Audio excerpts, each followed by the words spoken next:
만남 아침마당 전북입니다. 오늘 제가 이렇게 딱 들어오는데 저희 스태프들이 영화배우 같다고. 누구요? 애니메이션 주인공 라푼젤 같다 뭐 이런 얘기를 하는데 아무래도 뭐 어제부터 제24회 전주국제영화제가 개막했지 않습니까? 그래서 느낌을 조금 같이 살려봤어요. 어제 열린 그 개막식 정말 잘 됐어요. 예, 뭐 유명한 영화 배우에서부터 뭐 유명한 감독님, 그럼 네로라 하는 모든 분들, 영화인들이 오셨더라고요. 근데 영화인의 한 사람으로서 약간 조금 서운한 게 저도 그 출연작이 있잖아요. 그렇죠. 티라노의 발톱이라고. 정말 한 번도 안 봤을 수 있지만 한 번쯤은 들어봤을 법한 그 영화. 근데 제가 영화인인데 초대를 안 해서 조금 서운했어요. 초대장이요? 네. 안 옵니다. 네? 왜요? 네? 24년을 더 기다려도 안 옵니다. 앞으로 24년 더 기다려야 된다고? 네, 김칫국을 사발로 샤워를 하신 모양인데요. 제가요? 예, 안 옵니다. 그래요. 또 바보들의 행진 시작됐나요? 이 두 사람? 예? 네.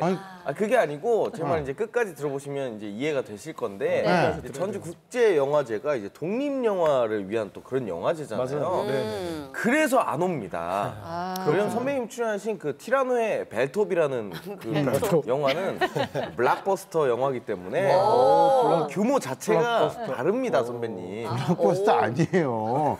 그 스티븐 스필버그 감독이 꼭 공룡 영화 갖고 나와갖고 망했어요. 자, 흥행이 참패했어요, 참패. 드래기 월드요. 뭔가 칭찬을 한 것 같은데 좀 기분이 나쁘면서 조금 약간 이상한 느낌이. 근데 뭐 오늘도 역시나 두 분의 티격태격하는 이 모습은 뭔가 영화 속의 한 장면 같네요. 마치 더맨 더머. 그렇지. 맞아. 누가 더머죠? 네. 정확해요. 모르겠어요. 그건 모르겠고. 근데 아무튼 그 영화에 이렇게 출연을 하신 영화인으로서 이거는 제대로 아실 것 같은데요. 뭐요? 네, 이 전주국제영화제가 전 세계 독립영화의 산실이라는 거 알고 계시죠? 아하.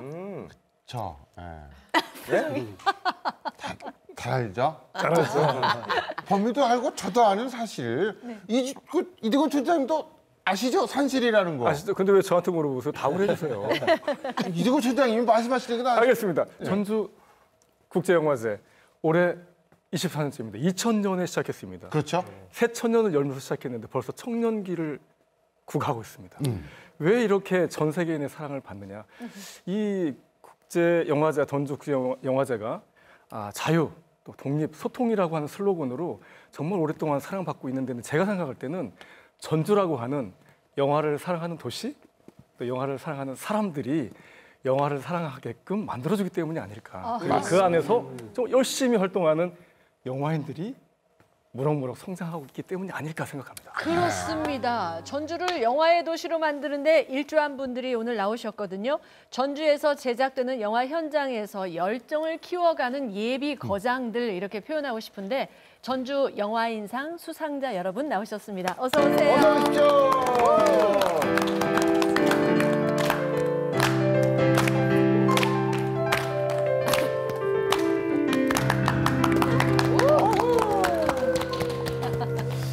영화인들이라서 그런지 몰라도 지금 개성이 지금 뿜뿜 뿜어져 나오고 있습니다. 네. 자, 젊은 영화인답게 본인 소개 잘 부탁드리겠습니다. 먼저 박태환 감독부터요. 네, 안녕하세요. 제1회 전주영화인상에서 연출상 수상한 감독 박태환입니다. 항상 카메라 뒤에 있진 않았는데 저희 영화에선 많이 출연했거든요. 근데 이제 이 생방송도 처음이고 이렇게 카메라가 많은 곳은 처음이라 긴장됩니다. 그렇습니다. 눈 깜빡임으로 긴장도를 알 수 있네요. 저희 아침마당 전북이 그렇죠? 네. 편하게 하세요, 편하게. 자, 그 옆에 오나 음악 감독님. 네, 안녕하세요. 저는 작년 연말에 열린 제2회 전주 영화인상에서 음악 부문으로 기술 창의상을 수상한 음악 감독 오은하라고 합니다. 반갑습니다. 네, 반갑습니다. 자, 그 옆에 우리 김가을님. 안녕하세요. 저도 제2회 전주 영화인상 수상자고요. 열심히 현장 뛰어다닌 덕에 연료 스태프상을 받은 김가을이라고 합니다. 아우, 오늘도 운동화 뒤축이 달아있네요, 보니까. 네. 자, 뒤쪽으로 넘어가겠습니다. 김태휘 감독님. 네, 안녕하세요. 저는 재작년 제1회 전주 영화인상에서 그 김가을 씨처럼 열혈 스텝상을 수상한 김태희라고 하고요. 현재는 동시녹음 분야에서 일하고 있습니다. 네. 배우 쪽으로 가시는 게 더 빠르지 않을까. 저 봉준호 감독인 줄 알았어요. 네. 자, 마지막 우리 김태경 감독님. 네, 안녕하세요. 저는 제2회 전주 영화인상 제작상을 수상한 김태경입니다. 상은 이제 제작상을 받았지만 이제 본래는 이제 연출로도 활동을 하고 있습니다. 그러시죠. 네. 자, 먼저 늦었지만 모두 수상을 축하드리고요. 2021년이 1회라면 그렇게 오래된 건 아니거든요. 자, 그래서 많은 사람이 잘 모를 거라고 생각이 들어요. 전주 영화인상은 구체적으로 어떤 상인가요? 예, 그 전주 영화인상은 전주국제영화제와 전주영화제작소가 공동으로 주관해서 진행하는 시상식인데요. 보통 시상식은 이제 작품이나 배우 위주의 시상을 한다면 이 전주 영화인상은 스태프들, 전주 영화인들에 대해서 이제 시상을 하는 시상식입니다. 예, 그래서 이제 연출상, 촬영 조명상, 기술 창의상, 뭐 열혈 스태프상 등등 이 전주 영화인들을 응원하고 격려하는 자리고요. 또 연말에 열리기도 해서 약간 전주 영화인들의 송년회 같은 자리도 됩니다. 네. 그러니까 작품이나 배우가 아니라 이제 스태프에게 주는 상이다라고 하니까 의미가 있고, 근데 전주 영화인상이거든요. 그럼 전주 사람한테만 주는 건가요? 오은하 감독? 네, 이제 공모를 통해서 수상을 하는데 이제 공모 자격이 있어요. 그 전북 지역에서 만들어진 장단편 독립 영화에 참여한 사람들에게 주는 거고, 주소지가 전북이어야 되고, 그리고 전북 지역 내에 있는 학교에 다니거나 졸업생들에게만 이제 자격이 주어집니다. 그렇군요. 저희가 저번 주에는 또 과학교사상을 받으신 또 선생님들 그렇죠. 인터뷰를 많이 해보고 많이 알아봤는데 거기서 제일 중요하게 생각하는 부분이 어떤 상을 받으면서 어떤 이런 부분이 참 고맙다. 쏠쏠하였다 라는 의견을 좀 들었는데 우리 오늘 또 전주 영화인상을 받으신 분들 같은 경우는 이런 어떤 제가 직접적으로 표현하기는 조금 명예를 실추시킬 수도 있기 때문에 이런 게 좀 있었나요? 어떤? 네, 저희도 있었고 저는 열혈 스태프상 받았는데 50만 원 정도를 받았거든요. 그래서 저는 그때 한참 영화 촬영을 많이 다녀가지고 힘들어서 이제 영화를 계속 하는 게 맞을까라는 생각을 하고 있었는데 상이랑 상금이랑 같이 받으니까 너무 좋더라고요. 그래서 영화를 계속 해야겠다라는 생각도 들고 스태프분들이랑 배우님들이랑 이렇게 같이 했던 게 헛된 게 아니구나라는 생각이 들어서 이 상과 상금을 받은 게 너무 좋았던 것 같습니다. 얼마나 좋으신지, 얼마나 좋으신지 알겠어요. 표정이 너무 밝고 좋으시고, 아무튼 뭐 상에다가 상금까지 받았으니까 얼마나 좋겠어요. 그러면은 그 시상식에서 뭐 이 기쁨을 누구에게 드리겠습니다. 이런 뭐 시상 소감이라든지 이런 것도 멋지게 얘기를 하셔야 되는데 그러지 못하셨다는 얘기를 들었어요. 네, 맞아요.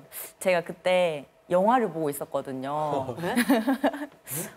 제가 상을 탄지 모르고 그 영화를 보고 나왔는데 문자로 너 상 탔어? 뭐 이렇게 오는 거예요. 그래서 이게 무슨 말이지? 하고 부랴부랴 뛰어갔더니 이제 이미 다 끝나고 아무도 안 계시더라고요. 그래서 이제 저한테 상 주시기로 했던 분이랑 사진만 찍고 그대로 끝났습니다. 상 받는 걸 보셨구나. 그래도 그 시상식이라는 거는 그 상을 이제 앞으로 또 받을 수도 있고 받지 못할 수도 있거든요. 근데 그거보다도 더 중요한 영화가 도대체 어떤 영화였길래 시상식도 포기하고 그 영화를 보고 계셨던 거예요? 어떤 영화예요? 그 안중근 의사의 의거를 담은 영웅이라는 영화를 봤어요. 이때 딱 개봉하는 날이어가지고 안 볼 수가 없더라고요. 근데 이제 제가 이 상을 받을 줄 몰랐던 게 이렇게 말씀을 주시지도 않긴 하지만 저한테 눈치를 좀 주셨더라고요. 너 상 받을 거라고. 근데 제가 그 눈치를 이렇게 못 챈 거죠. 못 알아챈 거죠. 그래서 이제 그대로 저는 시상식에 못 가고 수상 소감도 말을 못했던 그런. 되게 안타깝고 아쉽고 그런데 눈물 흘리시는 거 아니죠? 아닙니다. 같은 열혈 스태프상을 받았는데 태휘 씨는 지금 가오 씨처럼 이렇게 그냥 지나간 게 아니라 예감을 하고 있었다.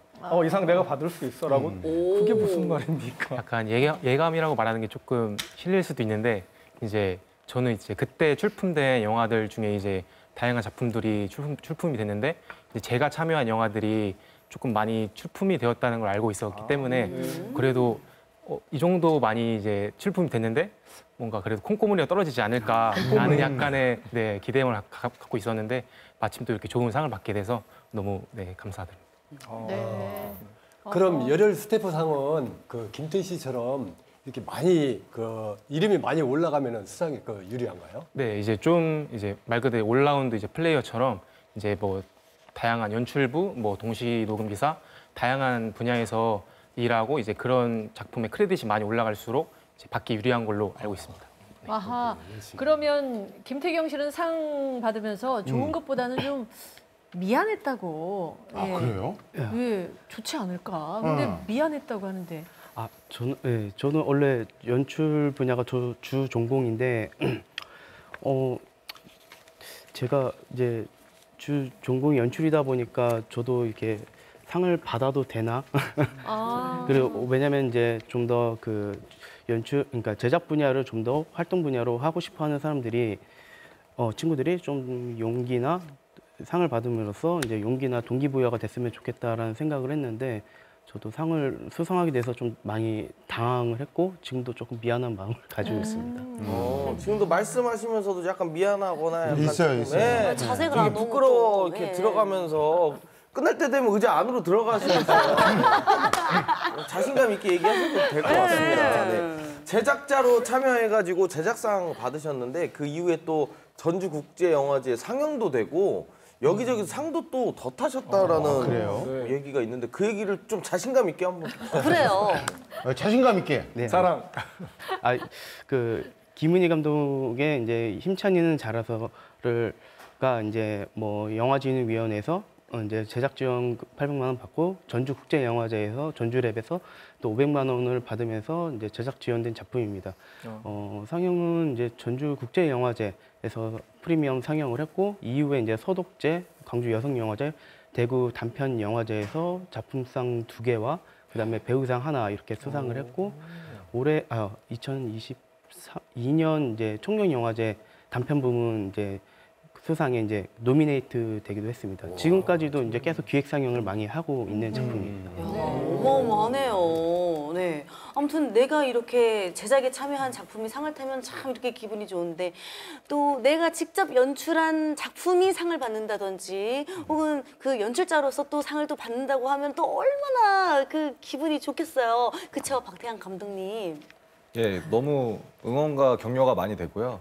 저도 연출상도 받았고 또 촬영상도 받았거든요. 그래서 네, 촬영에 또 제가 또 많이 참여를 해서 제가 찍은 부분이 있어서 많이 좋았는데 그때 아쉬웠던 거는 이제 끝나고 이제 커뮤니티 자리가 있는데 그때는 이제 격리 그 모임이 많이 안 됐을 때라 그냥 시상식만 딱 하고 헤어졌던 게 좀 아쉬웠는데 이제는 끝나고 이제 같은 커뮤니티 그 모임도 하고 있습니다. 아니 근데 감독들이 자꾸 출연하는 거는 배우로서의 꿈을 포기하지 못한 게 조금 있기 때문에 그런 것도 있지 않을까라는 생각도 조금 드는데 네. 중요한 거는 그 첫 연출상을 안겨준 그 작품 있잖아요. 그게 어떤 작품인지도 궁금하네요. 저는 은희 엄마 구독과 좋아요라는 작품을 연출했는데요. 어머니 그러니까 은희 엄마가 폐암 4기에 걸리세요. 근데 이제 은희는 영상 제작자로 일하고 있습니다. 그래서 어머니한테 무엇을 해줄 수 있을까 생각해가지고 이제 유튜브를 엄마를 주인공으로 해가지고 항암 유튜브를 해요. 그래가지고 그 항암 치료기를 영상에 담아서 너튜브로 공유하는 이야기인데 제가 직접 시나리오도 쓰고 연출도 했습니다. 네. 모르겠다. 네. 이건 실제 모습인가요? 예, 그 배우들의 네. 그 옛날 영상을 실제로 썼어요. 채널 이름은 뭘로 할까?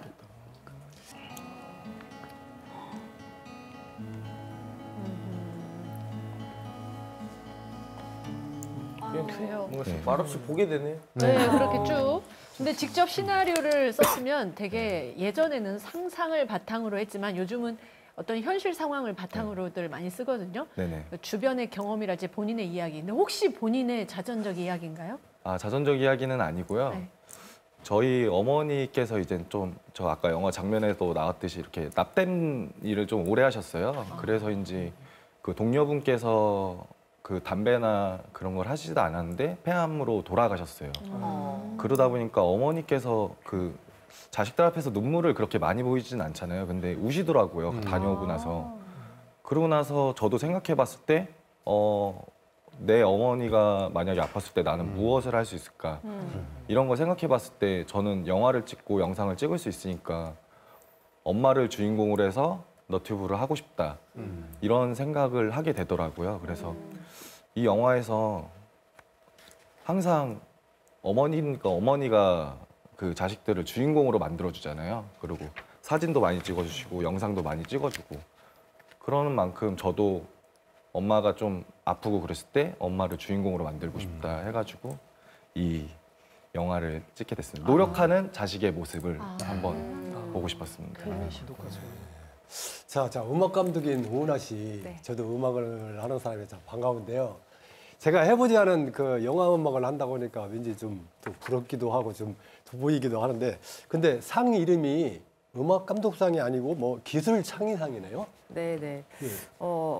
아무래도 그 장편 상업 영화 같은 경우에는 미술상, 음악상 이렇게 분야별로 좀 나눠져 있는 편인데 독립 영화 같은 경우에는 저예산이 많다 보니까 이렇게 뭐 미술, 음악 이렇게 분리를 시키지 않고 하나로 이렇게 묶어가지고 기술 창의 이렇게 하신 것 같아요. 그래서 저도 상을 딱 받으러 갔는데 제 이름이 불리면서 앞에 화면에 기술 창의상 오은하 이렇게 뜨는 거예요. 그래서 음악 오은하가 아니어가지고 나한테 주는 그냥 내가 대표로 받나 보다 해가지고 음악상인 줄 몰라가지고 옆에 감독님이 앉아 계셨거든요. 감독님 축하드려요. 상 나가서 받으세요. 수상소감도 하시고 막 이랬어요. 그랬더니 감독님이 아니라고 내가 받은 거라고. 그래서 나는 아닌 것 같은데 그래서 둘이 같이 나가서 수상소감도 둘이 하고 막 그랬거든요. 근데 이제 뒤에서 그랬대요. 상을 음악하는 사람이 받았는데 왜 수상소감을 감독한테 하라 그러지? 그러니까 이랬다고 하더라고요. 그러니까 저도 음악상이라고 명시를 해주지 않아서 저도 이제 몰랐던 거예요. 그런 해프닝이 좀 있었습니다. 그렇군요. 해프닝은 겪었지만 아무튼 상 받은 거죠. 상도 받고 상금도 받았어요. 상패 이름이 오은하죠. 네, 상패에 제 이름이 써 있더라고요. 네, 그래서 네. 자리에 들어와서 보고 아 내가 받은 거네. 그때 알았어요. 오히려 더 그 영화 그때 상황이 기억이 오래 남겠어요. 네. 근데 궁금한 게 어떤 영화 음악으로 어떤 영화의 음악으로 상을 저는 받으신 거예요? 네, 그 강지일 감독의 마음에 들다라는 영화의 음악 감독으로 참여를 했고요. 내용을 잠깐 설명을 드리면 여고생이 주인공이에요. 여고생 이름이 은하, 저랑 똑같거든요. 네. 그래서 조금 몰입이 더 됐던 것 같아요. 그래서 이제 그 여고생 은하의 어떤 성장기, 엄마와의 갈등, 뭐 이제 남자친구와의 갈등 그런 걸 통해서 다시 가족에게 돌아오는 그런 드라마 내용인데, 네, 좀 은하의 감정을 많이 따라가면서 공감되는 부분도 있고. 그래서 재밌게 작업을 했던 작품입니다. 네. 음악 감독님이시니까 더 잘하실 것 같아요. 여기 있으시면 위에 음악 감독님이 놀라십니다. 가슴 많이 앉혀주십니다. 자, 아침에 나온 전북 오늘은요 제24회죠 전주국제영화제를 맞아서 우리 전라북도의 젊은 영화인들과 아름다운 얘기 나누고 있습니다. 네. 저도 이제 가족의 영향으로 방송 일을 하게 됐는데 아무래도 박태양 감독 뭐 주변 사람들에게 영향을 받아서 하신 거예요? 아니면 어릴 적부터 꿈이 이렇게 영화 감독이셨던 거예요? 저는 어머니께서 또 영화관을 많이 데려가셨어요. 그 옛날엔 또 동시상영관이 있었어요. 네. 영화관에서 다 내리면 2개를 틀어주는데 그런 데를 다니셔서 또 19세 영화 있으면 바깥에서 하기도 하고 했는데 이제 저는 어렸을 때부터 꿈이 영화 감독이었습니다. 그래서 올드보이를 한 100번도 넘게 보고 대사까지 다 외울 정도로. 박찬욱 감독의 올드보이 그렇죠. 라고 하면 뭐 제가 한번 오디션이라도 지금 소촐하게 감독님 한번 앞에서. 준비를 박 단장님? 예. 준비가 됐네요. 오이?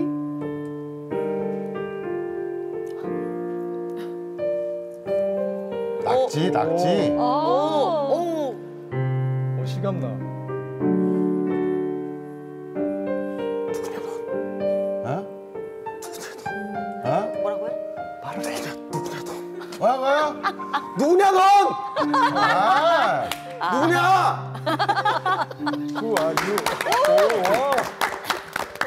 몰입했어. 아니 영화처럼 하려고 그랬더니 너무 안 들려가지고 저 속담이 결국 코미디가 먹는- 됐는데 네. 죄송합니다.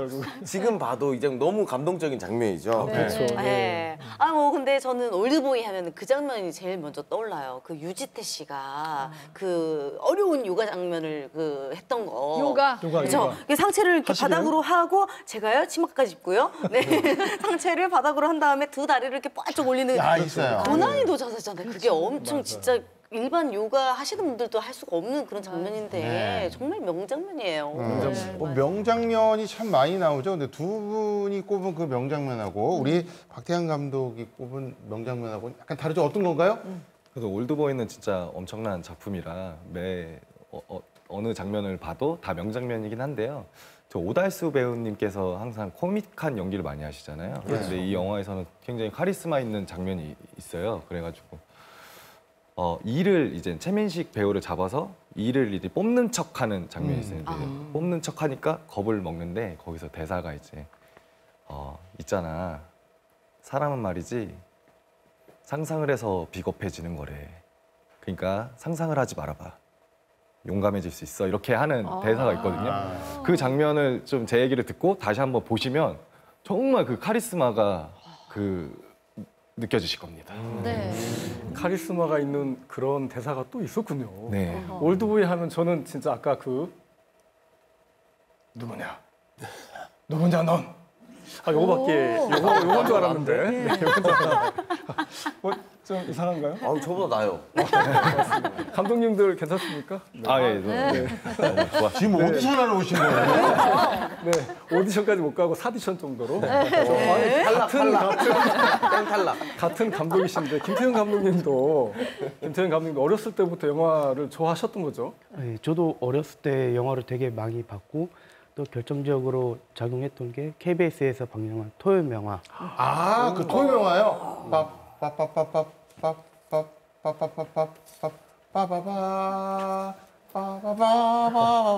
그 토요 영화요? 네, 맞습니다. 네, 토요일 밤마다 이제 기다리면서 쓰시네요. 봤던 기억이 나고 항상 그 영화들을 많이 보면서 영화를 하고 싶다는 꿈을 많이 키웠고 또 자연스럽게 이제 영화 싶다는 생각이 들면서 대학 진학도 영화 전공으로 하게 되면서 지금까지 활동하고 있는 것 같습니다. 토요 영화를 많이 보셨으면 그 부모님들이 우리 아들이 영화를 참 좋아하는구나 이 정도는 알고 계셨을 것 같은데 막상 또 영화를 한다고 하니까 그렇게 뭐 썩 좋아하거나 그러지는 않으셨다고 그러네요.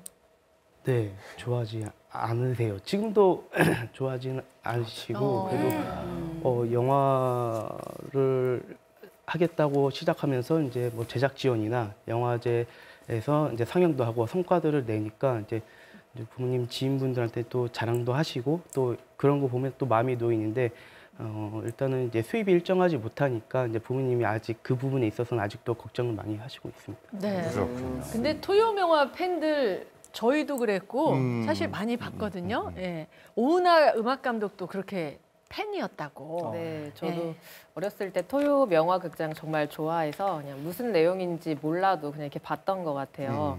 근데 이제 초등학교 2학년 때 정말 그때가 생생하게 기억이 나거든요. 초등학교 2학년 때 그때 명화극장에서 사랑과 영혼을 해주는데 이렇게 이 동전 올리는 장면 있잖아요. 네. 그걸 보면서 사람하고 영혼이 저렇게 사랑을 할 수 있구나를 그때 되게 충격적으로 그게 다가왔던 것 같아요. 무슨 라이트스 브라더스가 노래가 쫙 이렇게 다 흐르죠. 박범 씨 뭐예요? 사랑과 영혼이라는데. 또 가요? 또 가요? 물론 나오나요? 도자기예요. 선글라스가 아니라. My darling. 뒤에 누가 있을까봐 영혼이 있을까봐. 진짜 누가 왔을까? 네. 아니 근데 귀가 좀 빨개진 것 같기도 하고. 급히 해봤는데 나쁘진 않았던 것 같아요. 진짜 본인이 해놓고 또 약간 이렇게 만족을 또 하네요. 참 네. 희한하게. 네, 뭐 아무튼 뭐 시청자분들이 보고 만족하셨으면 됐죠, 뭐. 네. 아유, 자, 정말 무척 신이 난 두 분. 이제 계속 진행을 좀 이어가겠습니다. 네네네네. 아, 재밌네요. 자, 그러니까 참 곽범 씨가 저걸 훌륭하게 못한 모습을 보면서 제가 안타까워야 되는데 왜 그렇게 통쾌하지? 나름 잘했다 생각하고 있는데.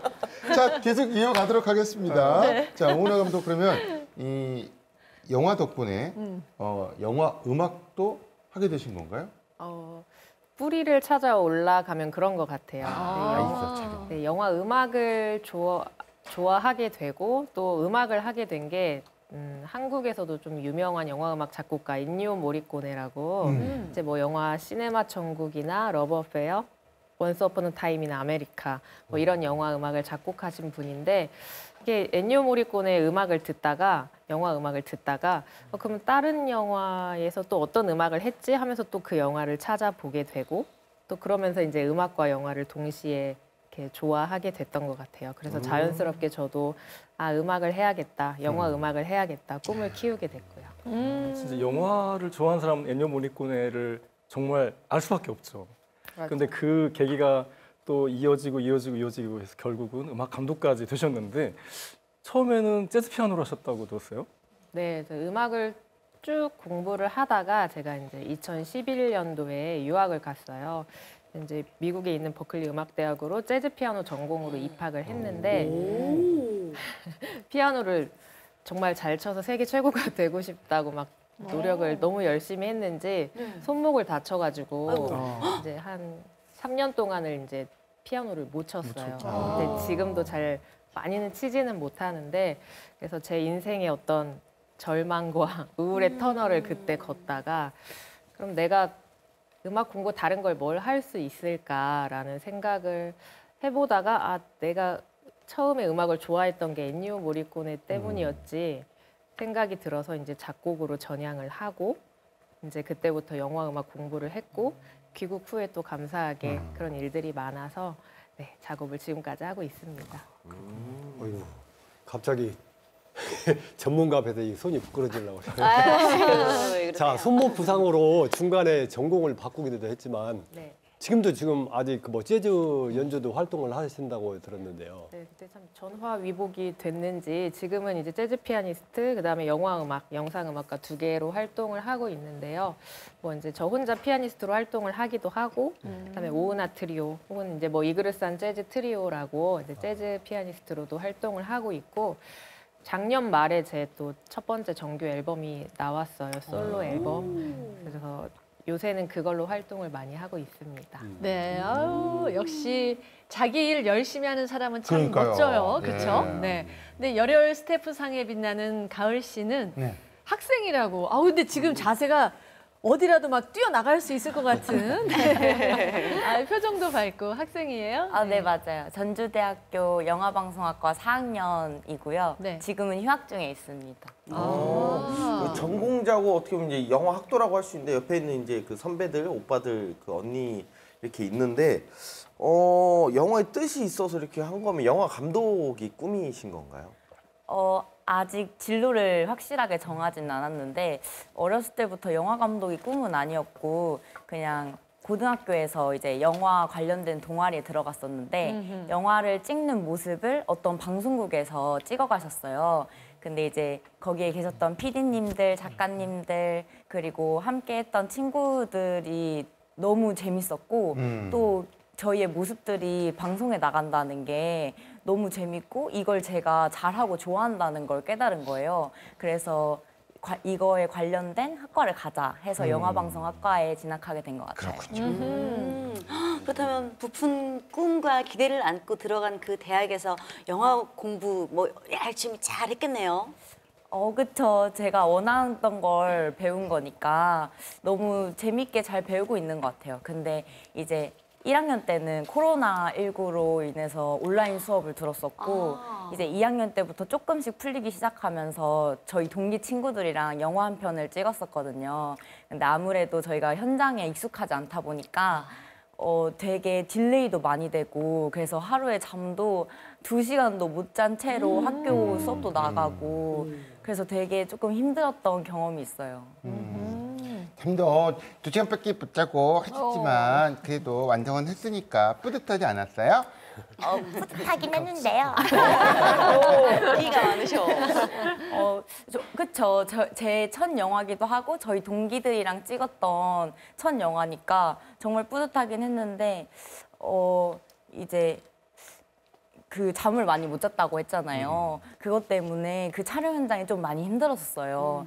근데 이제 그걸로 장점이 되는 게 있다면 그 이후로 찍었던 영화들이 전혀 뭐 이렇게 힘들지가 않았다는 거예요. 그 전에 너무 힘든 영화 촬영이 있어서 그래서 그게 정말 좋은 경험이고 장점이 되지 않았나 생각이 드네요. 네. 영화 현장에서 그걸 이렇게 속속들이 배울 수 있다는 거 정말 중요한 거라고 생각하는데요.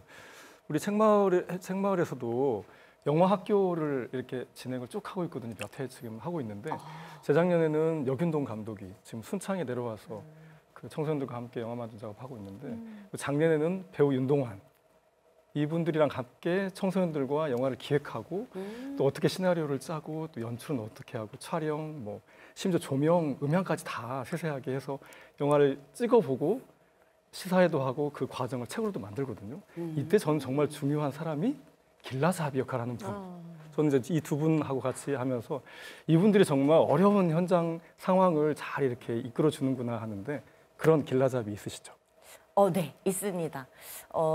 전북독립영화협회에서 진행했던 마스터와 함께한 단편 영화 제작 워크숍이 있었어요.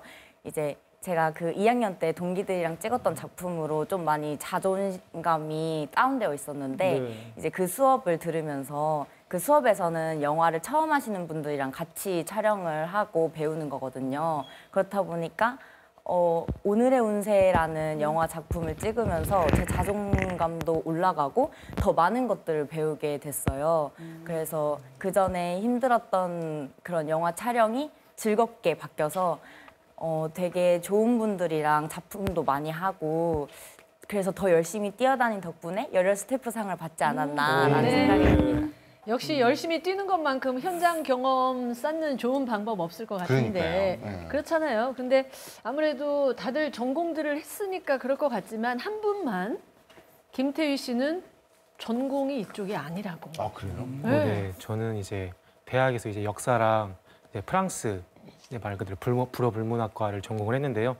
이제 제가 3학년에 이제 군대 갔다 와서 복학한 이후에 이제 약간 수업에 약간 지루함을 느껴서 제 전공 수업에 대한 그래서 이제 어떤 좀 재밌는 게 없을까 조금 학점도 따면서 근데 이제 마침 아는 친구가 이제 프랑스학과 수업을 들으면은 영화를 본다 이제 그래서 이제 처음 이제 복수 전공도 하고 수업을 듣다가 약간 영화에 흥미가 생겨서 이제 아까 그 김가을 씨가 얘기했던 그 전북 독립영화협회라는 곳에서 이제 워크숍을 진행을 한다고 하길래 저도 이제 약간 대외 활동처럼 생각을 하고 이제 참가를 했었는데 이제 그 워크숍이 끝나고 나서도 이제 계속 그런 영화 현장에 이제 어떻게 참여를 하게 돼서 네, 지금까지 이렇게 해오고 있습니다. 네. 지금은 진짜 영화가 좋아서 하고 있고요. 네. 어떤 특정 부분만 하는 게 아니고 여러 분야에서 활약을 해서 열혈 스태프상을 타신 거잖아요. 네. 근데 지금 명찰에는 동시 녹음이라고 돼 있어요. 지금 이제 동시 녹음에만 이렇게 주력을 하고 계신가요? 네네. 원래는 저도 이제 아무래도 비전공자다 보니까 이제 뭐 연출부, 뭐 미술부 이제 좀 다양한 이제 스텝 활동을 했는데요. 이제 조금 이제 저도 현장에 있다 보니까 뭐 동시 녹음 하시는 분이나 촬영하시는 분들 보면서 약간 기술적으로 좀 배우고 싶다. 그래서 이제 동시 녹음으로 이제 계속 지금까지는 해오고 있습니다. 네. 그렇군요. 네네. 동시 녹음이라고 하니까는 대표적으로 이 영화가 생각이 납니다. 이영애 씨가 그 차 안에서 라면 먹고 갈래요? 본 것 많아가지고 정말. 사람을 많이 하네. 네, 여기서 이제 그 유지태 씨가 사운드 엔지니어로 나오시잖아요. 그렇죠. 맞아요. 네, 그 뭐 다르긴 하지만 어쨌든 이제 소리와 관련된 직업이고 유지태 씨가 이제 붐마이크 들고 이제 자연의 소리도 담고 가는데 저는 이제 포인트가 이 현장에서 위에서 밑으로 이제 붐마이크를 내려야 되기 때문에 키가 몇입니까? 네, 저는 키였구나, 키는 179고요. 네. 180이 딱 안 되는데 근데 아까 이제 곽범님이 말씀하신 대로 좀 키가 큰 분들이 보통 많이 시작을 해요. 네. 특히 독립영화 같은 경우는 특히 이제 학생분들이나 이렇게 많이 참여를 하시니까 이제 보통 키 큰 분들이 많이 하는데 저 같은 경우도 이제 약간 키가 크니까 너가 한번 동시녹음 붐대를 들어라. 그래서 제가 시작을 했는데 이제 하다 보니까 조금 약간 잘 안 되는 부분도 있고 해서 조금 약간 전문적으로 한번 배워보고 싶다 했는데 이제 마침 이제 전주에 이제 전주 문화산업진흥원이라고 거기 이제 음향 스튜디오가 있는데요. 거기서 이제 조금 외부 강사를 이렇게 초빙을 해서 이제 한 2주 정도 가량 되는 기간 동안 수업을 해요. 그래서 저도 이제 그쪽 수업을 들으면서 이제 계속 배워 나가면서 지금까지 이제 장비도 사고 하면서 하고 있습니다. 그렇군요. 아니 근데 조금 실례되는 말씀일 수도 있는데 이 5분 중에서 비주얼이 굉장히 좀 개성이 뚜렷하시거든요. 그래서 뭔가 외모만 보면은 뭔가 엉뚱할 수 있을 것 같고 막 자유분방할 것 같고 막 이런데 또 본 모습은 그렇게 또 열정이 넘치신다면서요. 우리 박태양 감독님이 사전 미팅할 때 이 태유 씨 칭찬을 엄청 했다고 들었는데요. 맞나요? 예, 맞아요. 그 태희 감독님은 진짜 성실함과 꾸준함의 아이콘 같은 분이세요. 그래서 굉장히 열심히 하고 제가 이제 만들었던 그 아동 드라마 같은 게 있었는데 거기는 이제 아이들이 나오기 때문에 이렇게 빨리빨리 진행을 할 수가 없고 저희 성향도 이렇게 막 엄청나게 이렇게 타이트하게 하는 스타일은 아니에요. 근데 컷 찍고 넘어갈 때마다 항상 옆에 서가지고 뭘 준비해야 될까요? 이런 식으로 항상 너무 열심히 해가지고 제가 오히려 제가 그 속도를 따라가지 못할 정도로 그게 참 미안할 정도로 열심히 하고 본인도 이제 작품 연출을 하거든요. 그거 연출하는 것도 살짝 봤을 때 준비를 되게 많이 하고 꼼꼼한 것 같아요.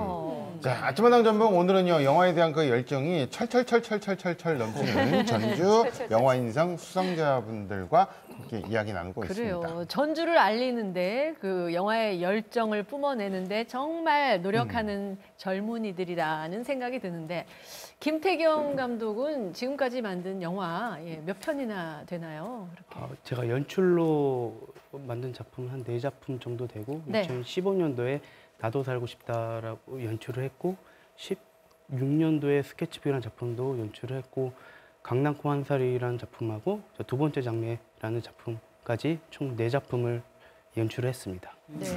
작품들이 다 초청돼서 상영되고 했던 거죠? 그 강낭콩 한 살은 이제 노인영화제나 전북 독립영화제나 전주영화제에서도 상영을 했고 제주온디에서도 상영을 했고 최근에 이제 재작년에 두 번째 장르는 재작년 전주국제영화제에서 또 상영을 했고 또 해외 그 몬테카티니 영화제에서도 또 상영을 했습니다. 정말 찍으시면서 이렇게 뿌듯한 순간도 분명히 있으시죠? 뿌듯한 순간이요? 많죠. 원하는 그 분위기나 이제 톤이나 이런 게 잘 구현이 됐을 때 가장 뿌듯하고요. 가장 좀 도드라진 그런 영화 하면 어떤 영화를 꼽을 수 있을까요? 그 강낭콩 한 살이에 행운 선물처럼 다가왔던 장면인데 이제 극 중에 아이가 이제 할머니 약을 사려고 이제 언덕길을 내려가는 장면이에요. 저 장면이네요. 네. 여기서 이제 의도치 않게 개가 짖습니다. 네네. 근데 이 장면에서는 조금 아이가 이제 혼자 가는 길을 이제 불안하고 좀 뭔가 위태로운 모습을 보여주고 싶었는데 이걸 정말 행운처럼 이렇게 다가와가지고 실제로? 네. 그래서 앞으로도 이런 행운이 촬영 때 좀 많이 왔으면 하는 바람을 가지고 의도하지 않은. 진짜 그렇게 보여요. 그러니까. 불안해 보인다 더. 그 반대로 영화 찍으면서 이렇게 이건 너무 힘들다, 뭐 어렵다 이런 순간도 있었겠죠? 그 두 번째 장례 촬영 때 프리 단계에서 배우 캐스팅이나 이제 스텝 구성할 때 이제 좀 쉽지가 않았어요. 코로나 이제 막 상황 이렇게 그 창궐한 시작한 시기여가지고 그래서 어쨌든 로케이션도 섭외가 쉽지 않았고 그래서 이제 서울, 경기, 전주, 서천, 전남, 장흥까지 그렇게 섭외되는 장소를 찾아가면서 어렵게 촬영을 하면서 완성했던 기억이 납니다. 네.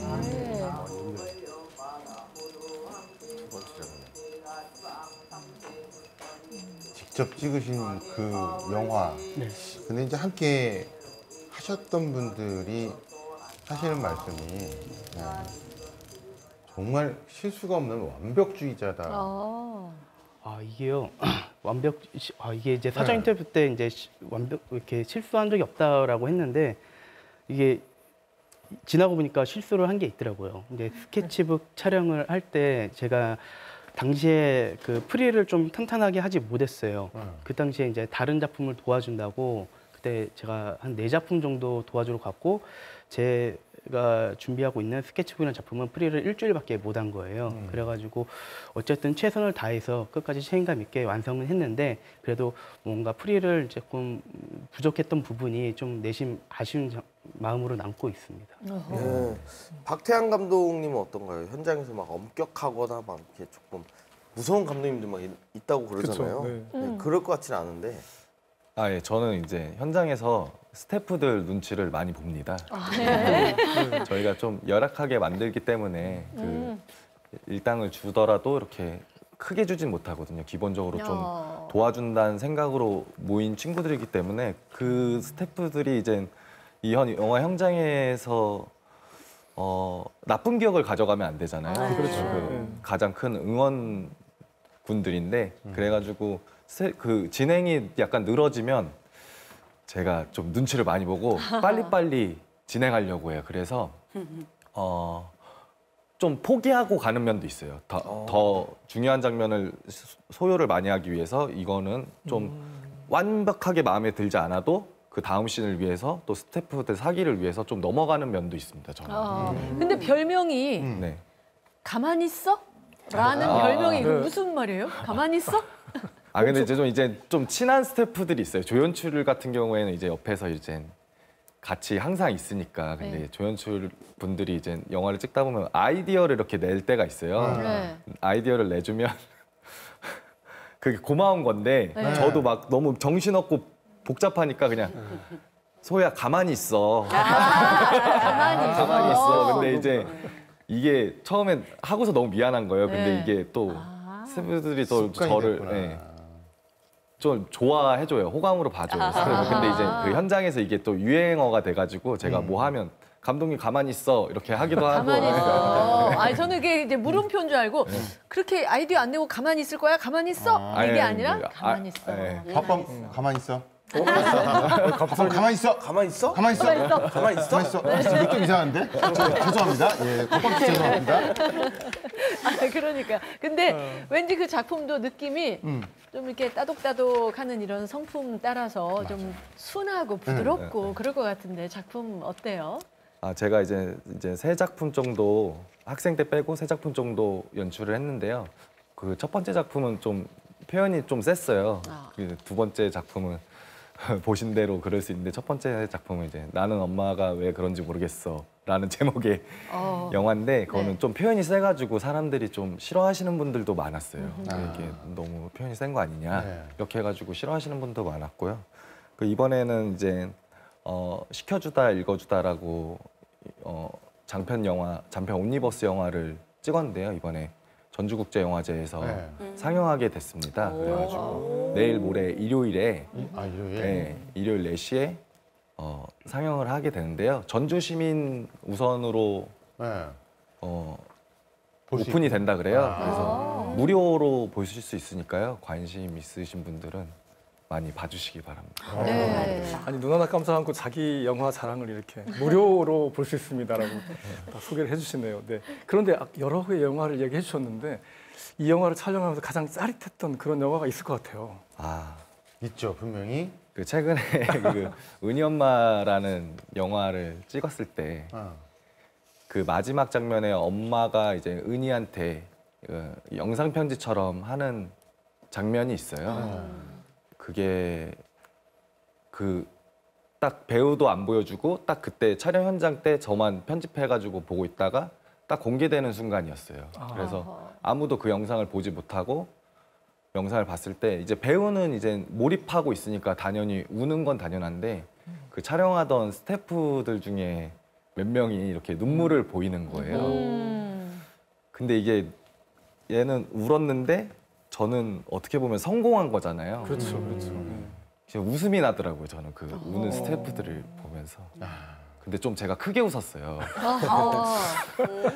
그래서 분위기 속에서. 네, 그래서 가만히 계세요. 가만히 있어.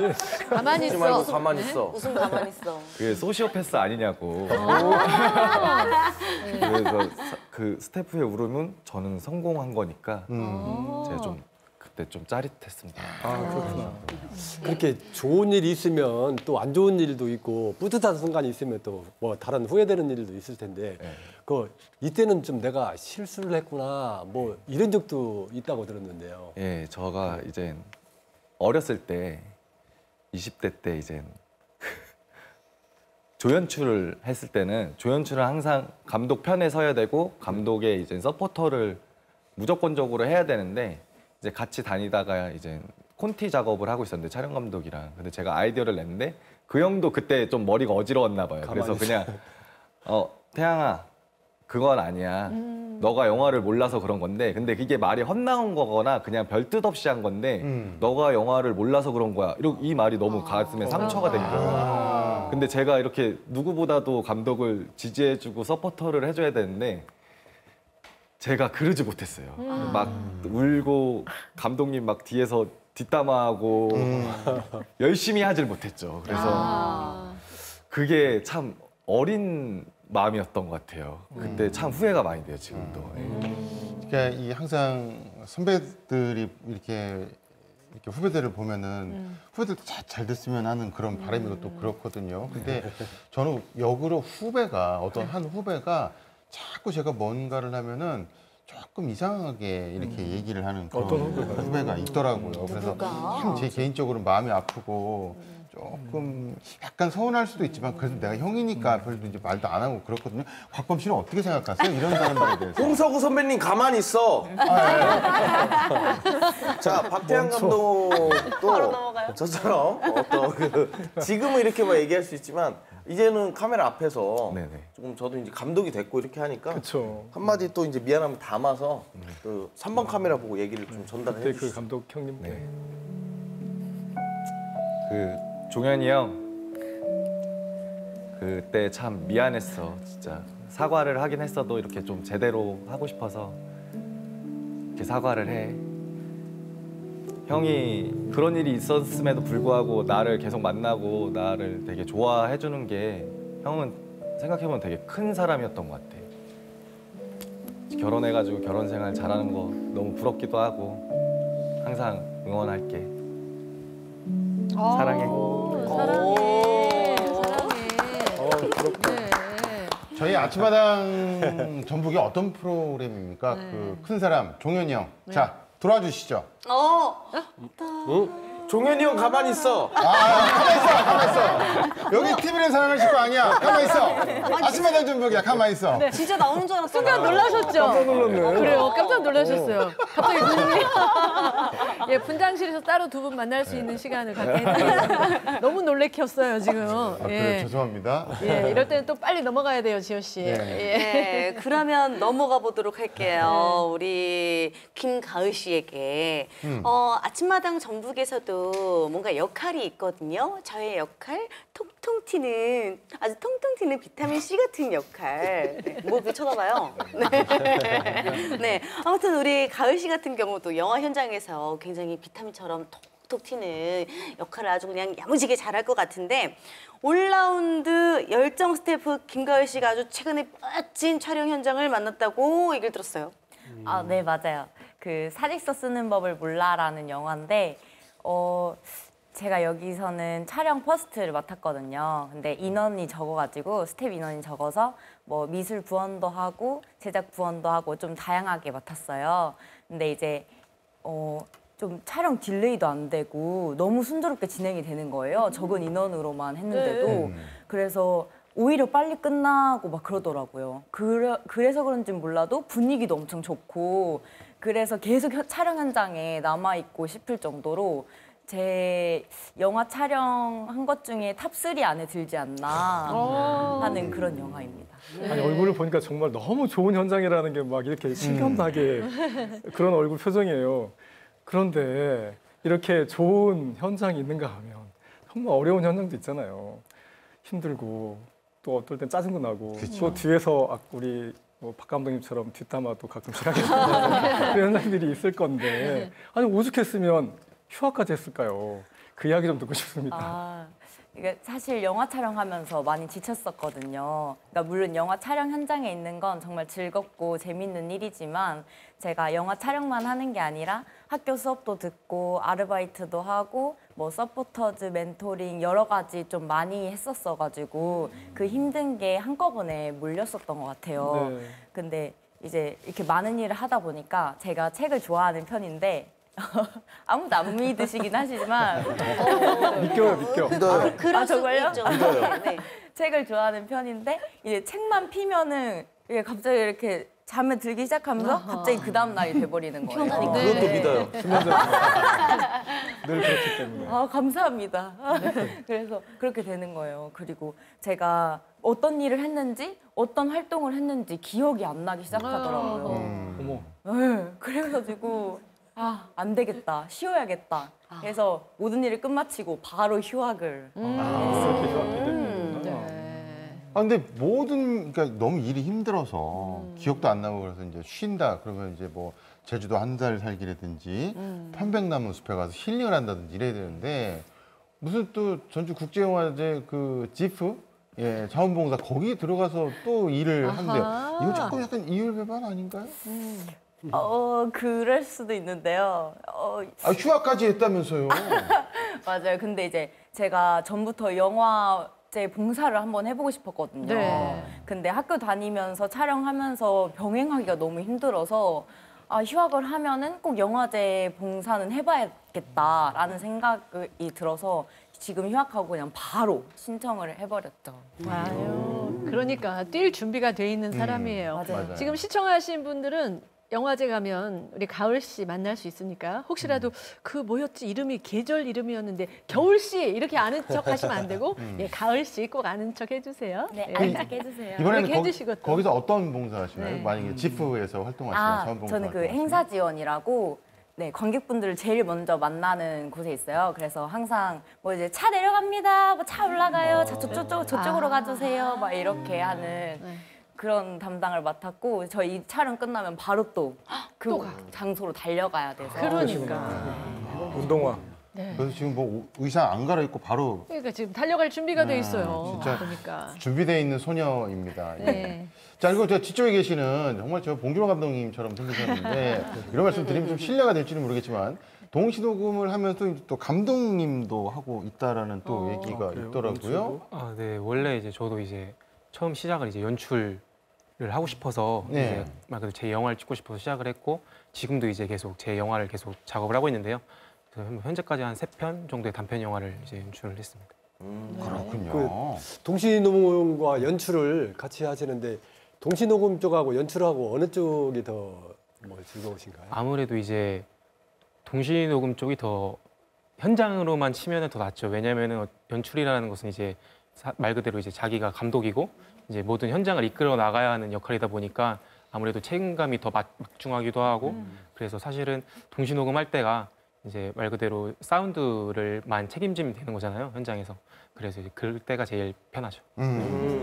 동시녹음 이제 감독을 하시니까 이 듣는 걸 또 잘하시잖아요. 현장에서도 그러면 그 스태프들 목소리에 좀 의견에 귀 기울이고 들어줄 줄 아는 그런 감독이시겠습니다. 네, 그러려고 이제 노력을 하는 편인데요. 이제 아무래도 근데 저는 이제 성격도 조금 약간 내성적이고 하다 보니까 물론 이제 현장에서 그러려고 노력은 하지만 이제 다 끝나고 나면 이제 사실 혼자 있을 때가 제일 편하더라고요. 그래가지고 이제 혼자서 밥도 빨리 먹고 해가지고 좀 저만의 시간을 좀 가지려고 하는 편입니다. 김태현 아나운서 동시녹음하고 그 감독하고 차이점이 뭔지 알아요? 뭐예요? 동시녹음은요 팔뚝이 아파요. 이렇게 계속 들고 있으니까 감독은 머리가 아파요. 끊임없이 생각을 해야 되니까. 적극적으로 공감하시네요. 맞죠? 그래요? 그래요? 머리도 아프고 네. 지금도 아프죠? 괜찮습니다. 종현이 형 이후로 멘탈이 많이 나갔어요. 아니 근데 혼자 하면 괜찮을 것 같아요. 혼자 작업할 수 있는 우리 오은하 감독은 혼자 작업 열심히 했는데 정말 집중해서 했는데 반응 좋으면 그때만큼 또 성취감, 성과 내는 기분. 아무래도 감독님이 이제 피드백을 주실 때 자기가 처음에 이제 구상했던 음악이랑 딱 맞게 나왔다. 혹은 이제 영화랑 딱 맞는 음악이 나왔다. 이렇게 문자를 주시면 너무 좋죠. 그렇죠. 그래서 그거 캡처해가지고 SNS에 뿌듯 이렇게 올리기도 하고 합니다. 네. 오은하 감독님 SNS 한번 꼭 들어가 가야겠네요. 아니 그러면 일단 영화 음악 감독이시니까 어떤 감독을 만나느냐에 따라서 그 분위기가 어떤 환경이 좀 달라질 것 같아요. 음악에 대해서 잘 아는 감독님을 만나면 좀 편할 것 같기도 하고 아니면 이제 좀 음악에 대해서 잘 모른다 이해도가 좀 이렇게 좀 어렵다 하시는 감독을 만나면 좀 힘들 것 같기도 한데 어떤가요? 감독님들마다 뭐 워낙 다르시기는 한데 어떤 감독님들은 머릿속에 이제 음악으로 표현을 하고 싶은 게 되게 구체적이셔가지고 막 가져오시는 분이 있어요. 이런 소리를 내달라. 뭐 이런 분도 계신 반면에 어떤 분들은 그냥 이미지만 있으신 거예요. 그래서 밝게 해달라. 아름답게 해달라. 이렇게 좀 추상적으로 말씀을 하시는데 근데 이게 좀 애매하잖아요. 왜냐면 그러니까. 기준이 사람마다 다 다르고. 그래서 저는 밝게 한다고 했는데 귀엽다 막 이렇게 하시면은 또 다시 해야 되고. 또 근데 이제 또 그렇게 피드백을 하면서 다행히 지금까지는 제가 말귀를 잘 알아들었는지 큰 갈등이나 막 그런 거 없이 잘 해결이 됐었습니다. 네, 저도 가족 뮤지컬 뭐 이런 거 또 아동곡 음악도 좀 쓰고 하거든요. 그런데 오은하 감독님의 음악을 한번 이제 들어보고 싶거든요, 진짜로. 근데 이번에 뭐 영화제 때 좀 기회가 있다면서요? 들을 수 있는 기회가? 네, 이번 전주 국제영화제 프로그램에 전주 시내 투어라는 프로그램이 있습니다. 그래서 이제 전주 영화 상영 메인 공간을 벗어나서 이제 그 곳곳에서 상영을 하는 건데 영화 상영을 하기 전에 뮤지션들의 연주도 되고요. 그래서 저는 이그르산 재즈 트리오로 내일 그 전라가명에서 7시 20분에 또 공연을 합니다. 네, 네. 꼭 보러 가도록 하겠습니다. 이제 전주 국제영화제 뭐 그 전서부터 영화를 좋아했기 때문에 지금 이 자리에 모셨고 또 맞아요. 또 전주에 또 상을 받으셨잖아요. 영화인으로서 이제 가슴이 네. 뿌듯하실 텐데 우리 박태양 감독님부터 나에게 영화란 나에게 영화란 뭔지 그 영화를 배울 때 이제 단편 영화를 자기 자신의 명함이라고 배웠거든요. 근데 저는 그냥 제가 만드는 영화 자체가 저의 명함 같아요. 왜냐하면 어떤 감독이 만드냐에 따라서 똑같은 시나리오도 무조건 자기의 색깔이 들어가거든요. 그래서 저는 그 영화가 나의 명함 아닐까, 나를 간략하게 보여줄 수 있는 그렇죠. 나란 이런 사람이다라고 보여줄 수 있는 명함이라고 생각합니다. 명함이다. 명함이다. 한마디로 표현이 저도 잘 됐어요. 명함이 티라노의 발톱이었거든요. 죄송합니다. 네. 곽범 가만히 있어. 네. 자, 오은하 감독님 나에게 영화란 죄송합니다. 네. 영화란? 저에게 영화란 네.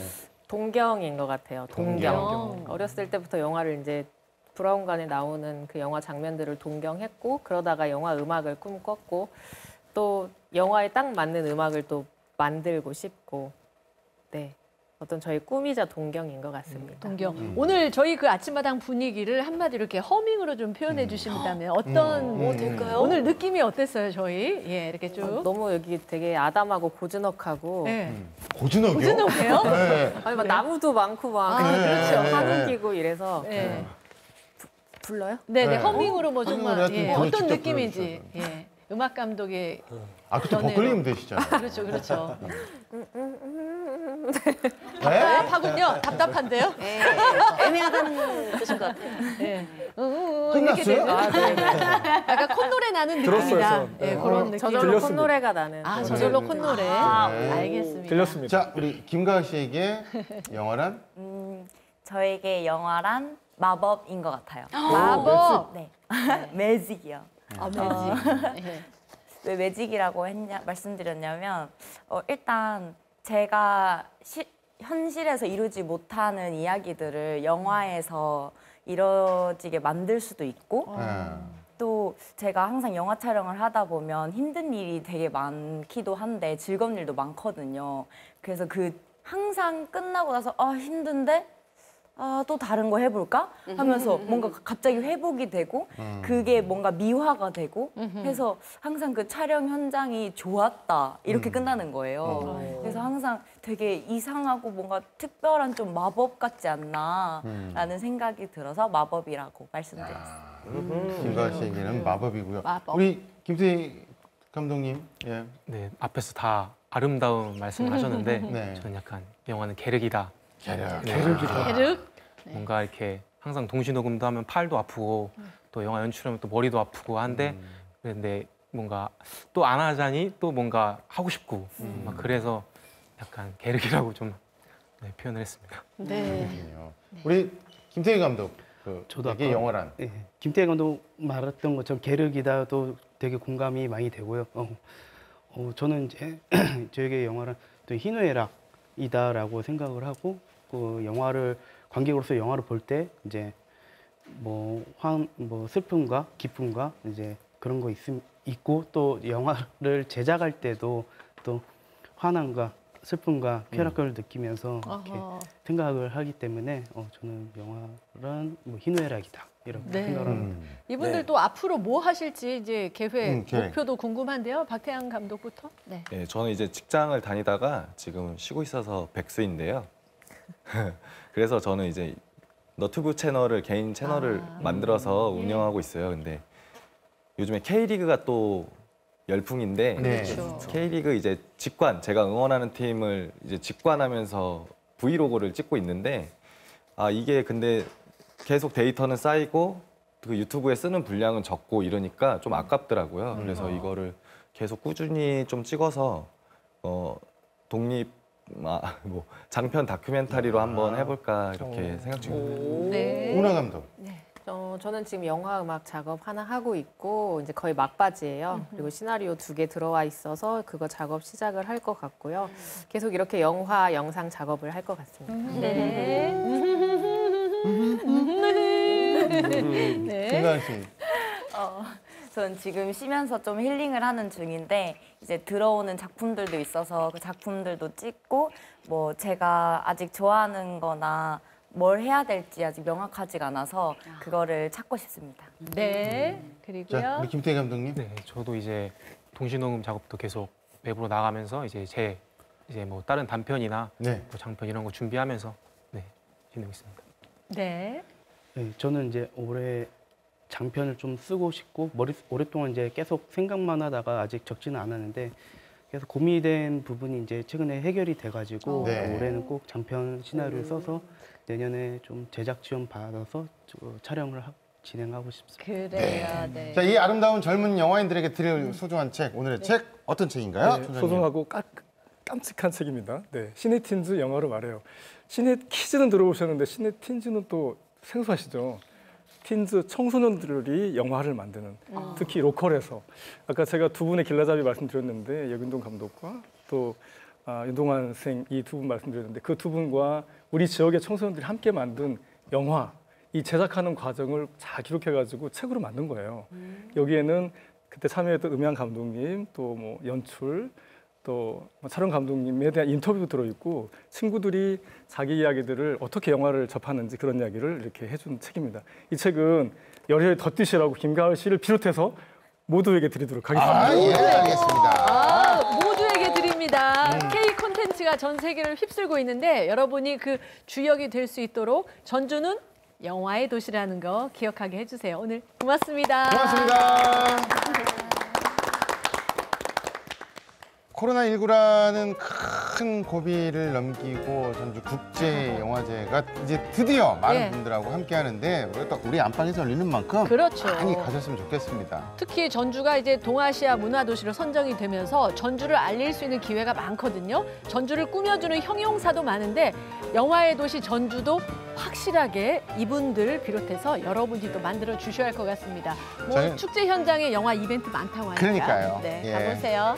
저희는 다음 주에 동심을 가지고 여러분들과 또 행복한 소식 나눠보도록 하겠습니다. 시청해주신 여러분 고맙습니다. 고맙습니다.